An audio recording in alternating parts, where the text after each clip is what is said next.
Au matin du 28e jour de la période de jeûne, les fidèles musulmans de la ville de Garoua se sont massés à la mosquée du Lamida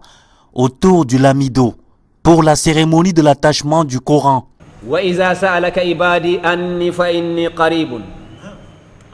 وقيل وياما إلى والغنغول إنهم نكم قالوا بمي بنغري بتي النبي صلى الله عليه وسلم بميمو أين ربنا تجومراو أمنوني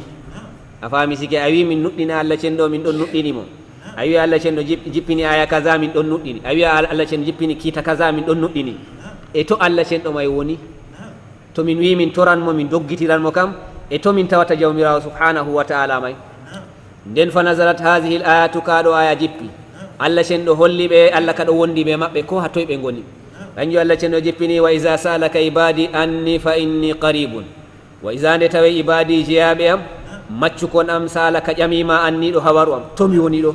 to bi ayma hatomi woni do bi'abe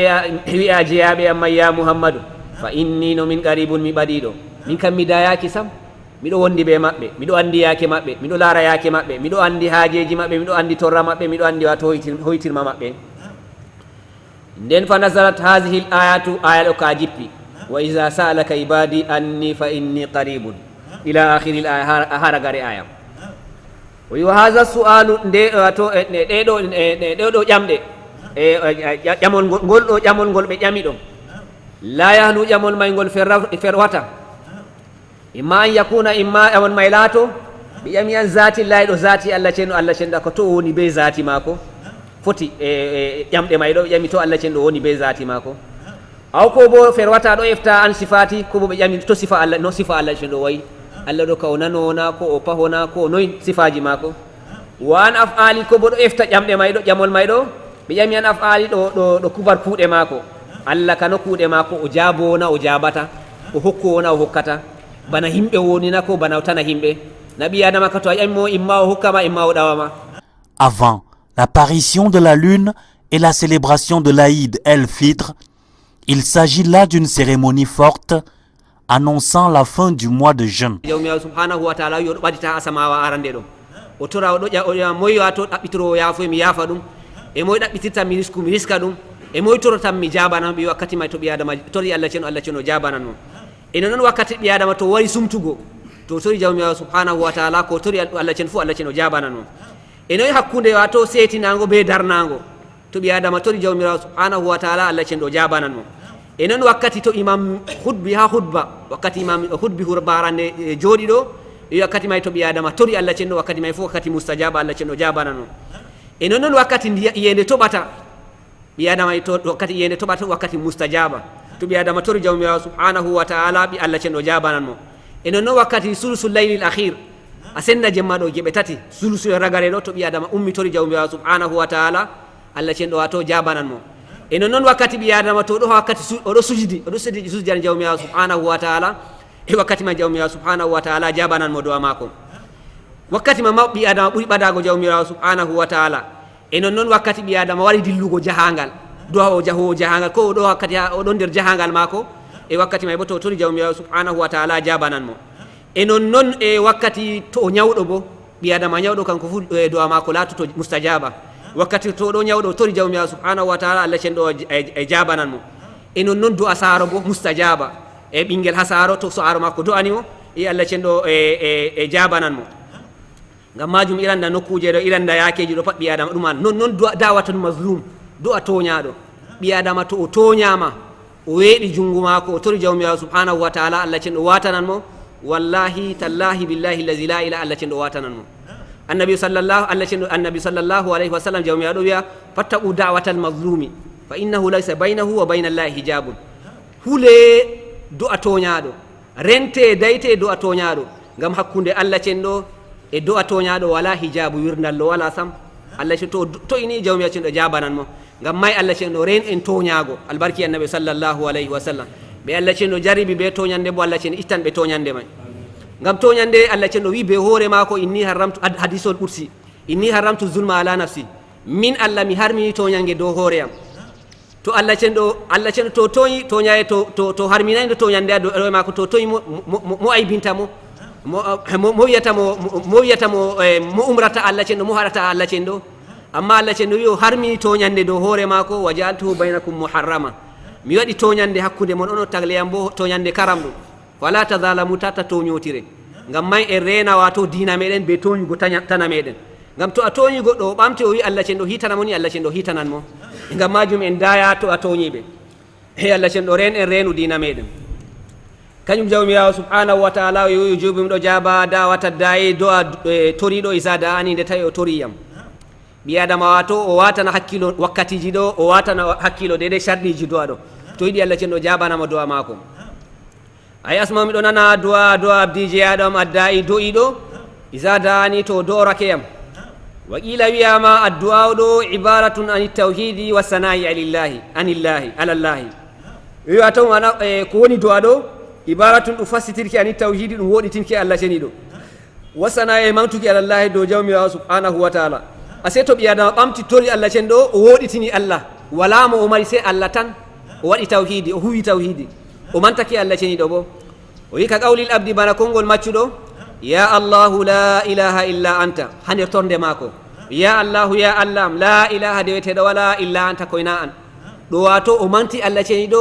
o woɗitini Allah ceniɗo o waɗi tawhidi bo. Un mois au cours duquel les fidèles musulmans ont observé des privations et pratiqué des prières et des actes nobles. En des lieux indiqués et disséminés dans la ville, le tafsir, enseignement matinal, était le rituel quotidien au cours duquel les fidèles musulmans de tout âge s'abreuvaient d'enseignements, de lecture du Coran et de conseils.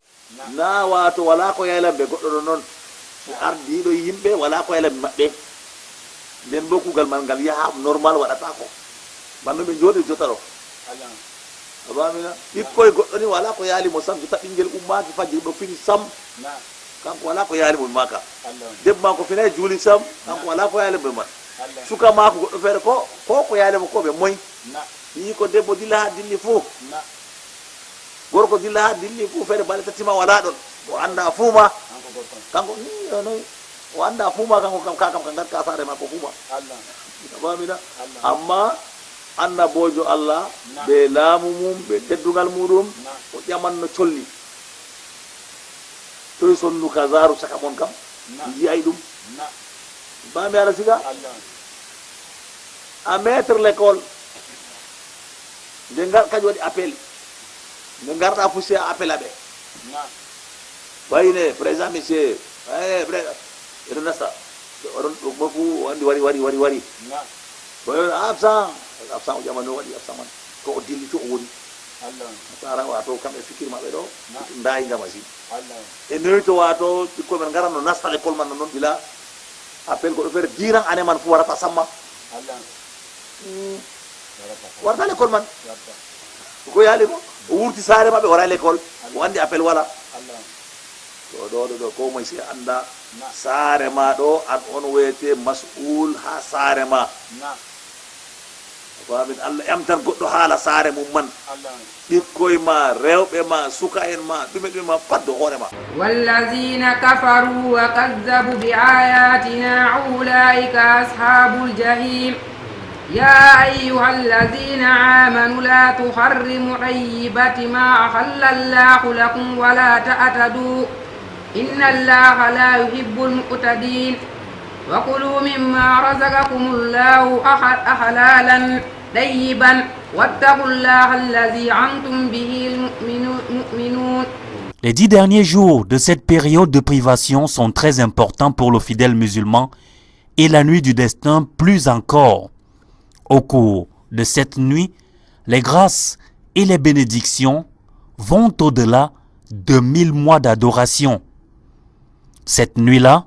et toutes les autres de la dernière décade, les fidèles musulmans de la ville de Garoua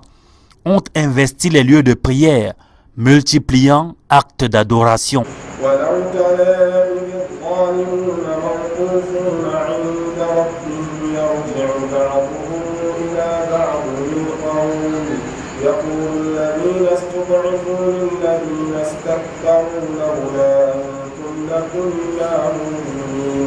قال الذين استكبروا للذين استضعفوا أنحن صددناكم عن الهدى بعد إذ جاءكم بل كنتم مجرمين وقال الذين استضعفوا للذين استكبروا بل مكر الليل والنهار إذ تأمروننا أن نكفر بالله ونجعل له أندادا وأسروا الندامة لما رأوا العذاب وجعلنا الأغلال في أعناق الذين كفروا هل يجزون إلا ما كانوا يعملون. على نفسك اللهم ما حمدناك حق حمدك اللهم ما عبدناك حق عبادتك اللهم اجبر كسرنا من روعاتنا برحمتك يا أرحم الراحمين. سائر الإعلام في بلاد الإسلام اللهم اجزه خير الجزاء وأوفى قدم ويقدم للإسلام والمسلمين بالقدر خير من ألف شهر الملائكة ورسلها قريب وبرحمتك واصرف عنا شر ما قضيت إنك تقضي ولا يقضى عليك إنه لا يذل من هو عليك. آتنا في الدنيا حسنة حسنة وقنا عذاب النار. وصل اللهم وسلم على نبينا محمد وعلى صحابته الغر الميامين وعلى أهله الطيبين الأطهار وسلم تسليما كثيرا. سبحان ربك رب العزة عما يصفون وسلام على المرسلين والحمد لله رب العالمين. Ce matin du 28e jour, les fidèles musulmans ont aussi écouté, à l'issue de cette cérémonie de l'attachement du Coran, le traditionnel message de Sa Majesté le Lamido Halim Garga Hayatou, guide spirituel. Un message de fraternité, de patriotisme, surtout de foi et d'engagement. Engagement vis-à-vis de nous-mêmes, parce que nous partageons les mêmes soucis que les autres, nous devons comprendre l'autre en face de nous. Et ceci implique la foi, la raison pour laquelle nous sommes ce matin ici, pour rappeler aux uns aux autres les principes directeurs de l'islam pratiqué dans le Lamia de Garoua, un islam de tolérance, de cohabitation de toutes les sociétés, toutes les composantes de la société camerounaise. Il ne reste plus qu'à scruter le ciel, c'est de lui que viendra la bonne nouvelle des réjouissances.